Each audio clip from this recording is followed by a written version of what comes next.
আলহামদুলিল্লাহি রাব্বিল আলামিন ওয়া আকিবাতুল লিল মুত্তাকিন ওয়াসসালাতু ওয়াসসালামু আলা রাসূলিহিল কারীম ওয়া আসহাবিহি আজমাইন। সুপ্রিয় দর্শক শ্রোতা বন্ধুরা, আমি এখন আছি তাবুকের সবচাইতে বড় ঈদগাহ ময়দানে আছি। এখানে আমাদের অনেকগুলা কোম্পানির লোকেরা আসার পরে এখানে ঈদগাহ ময়দানের জন্য ফর্সাগুলো বিছানো হয়।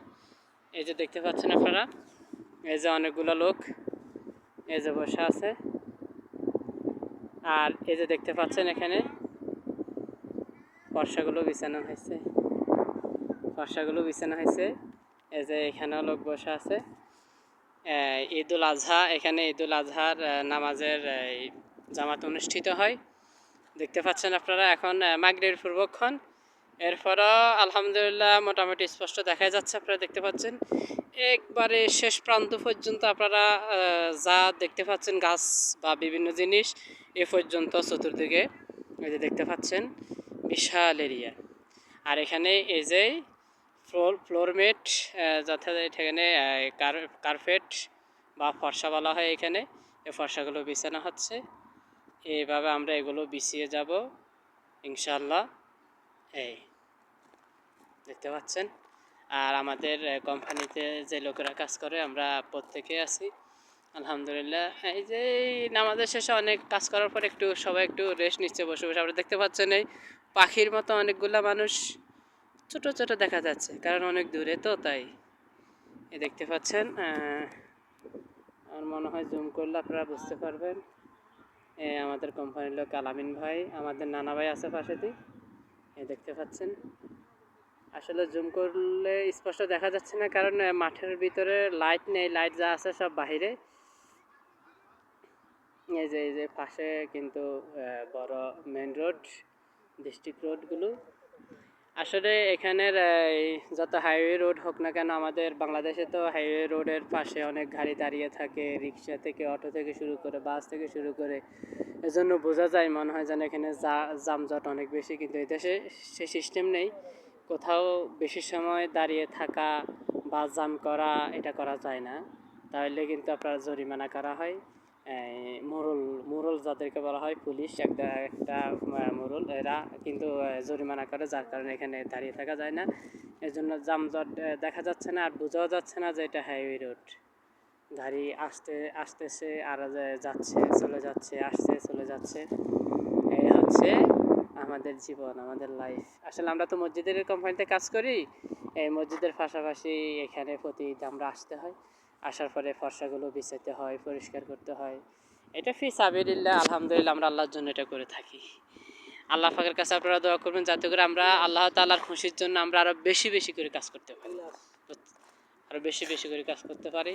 কারণ হচ্ছে আসলে সত্য বলতে কি, সৌদি আরবের মানুষের ভিতরে এখনও আলহামদুলিল্লাহ কোরআন হাদিসের আমল অনেক বেশি আছে, আমাদের দেশের চাইতে অনেক বেশি আছে। এই জন্য এদের মাধ্যমে আল্লাহওয়ালা আছে এটা বোঝা বড় কঠিন। কিন্তু কারণ হচ্ছে বোঝা যায় না কেন, এদের লেবাস সবার এক। আর এরা কিন্তু নামাজ পড়ে, কোরআন তেলাওয়াত করে, সব কিন্তু প্রতিদিন কন্টিনিউ 5 ওয়াক্ত নামাজের পরেই চলতে থাকে। যার জন্য এটা বলতে চাচ্ছি যে এখানে যারা আসবে নামাজ পড়ার জন্য, এদের মধ্যেও আল্লাহওয়ালা থাকতে পারে।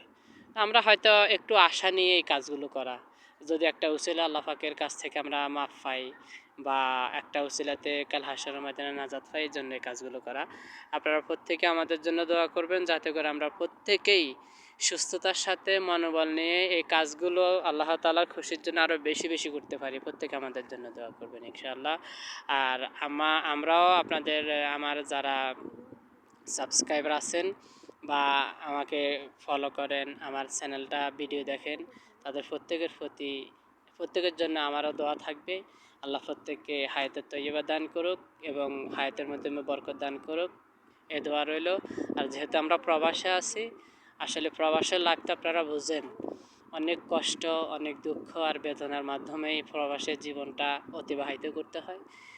তো কারণ আসলে এখানের মধ্যে সবচেয়ে বড় কষ্ট হচ্ছে আপনজনদেরকে দেশে রেখে আসা। আপনজনরা এখানে নেই, তাদেরকে বেশি মিস করা, তাদেরকে অনেক বেশি মিস, এটাই হচ্ছে সবচেয়ে বড় কষ্টের, আপনজনদের থেকে দূরে থাকা। তো যাক, আপনজনদের থেকে আমরা আসলে কিছু সময়ের জন্য দূরে থাকি, যাতে করে অন্তত আপনজন মানুষগুলো অন্তত একটু ভালো খাবার পায়, একটু ভালো কাপড় পায়, ভালো একটা ঘর পায়, অন্তত চিকিৎসার জন্য ভালো কোনো ব্যবস্থা করা যায়, এই আশা নিয়ে আমাদের জীবনের সুখগুলো একটু আমরা ত্যাগ করি, বিসর্জন দিই। এটাই হচ্ছে আমাদের লক্ষ্য উদ্দেশ্য, অন্য কিছু নয়।